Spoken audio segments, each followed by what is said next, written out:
Hi, I'm Richard Croswell, and this is Brett Wilkinson, and we're structural engineers with the firm of SMMA McKee in Cambridge, Massachusetts. With the unprecedented snow load we've been getting recently, building owners are very concerned about the amount of snow on their roof and whether or not they need to remove it. In order to know that, they actually have to determine two things. The first is what's the capacity of their roof, and the second is what's the actual snow loading. The best way to determine the snow load is to actually weigh it. Now, snow is going to vary in density, particularly at drifted areas, and there are often heavier loads such as ice and slush at the bottom of the snow. Now, there are methods and devices that you can use to sample snow, such as snow sampling tubes. But a good low-tech way to do it is to excavate an area of snow, weigh it, divide it by the area that you've excavated, and you determine the weight of the snow.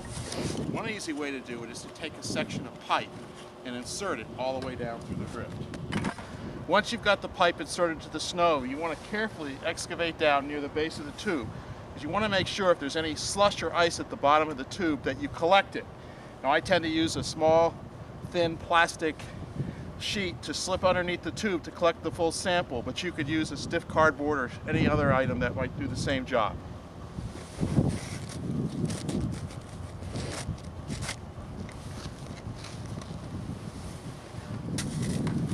Once you've got the sample, take it inside, let the snow melt out of it, and weigh it.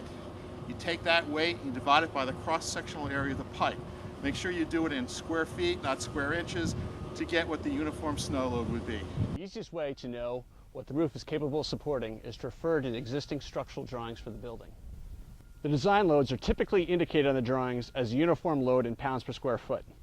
More recent buildings are designed for both a flat roof snow load as well as drifted snow against the walls and large rooftop mechanical equipment. If loads are not clearly indicated, a structural engineer can review the drawings to help determine the roof capacity. Regardless of the weight of the snow, we recommend that owners clear paths away from the roof drains that radiate in opposite directions. This way it allows for melting snow a path to travel to the drains. Also, be sure to clear air intakes and exhaust vents at rooftop equipment, some of which can be covered with drifted snow against the units.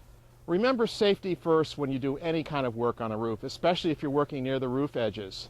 A lot of times there's slush or underlying ice underneath the snow, and there can be other hazards such as lightning rods or piping on the roof that could serve as a tripping hazard.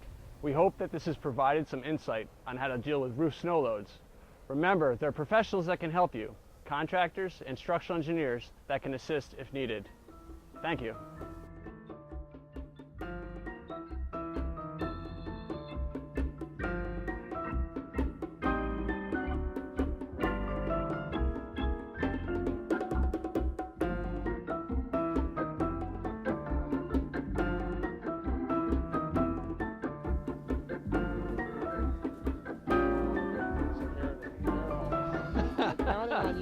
We're gonna have a good outtakes for you after this, right? We hope that this has provided some insight on how to deal with roof snow loads.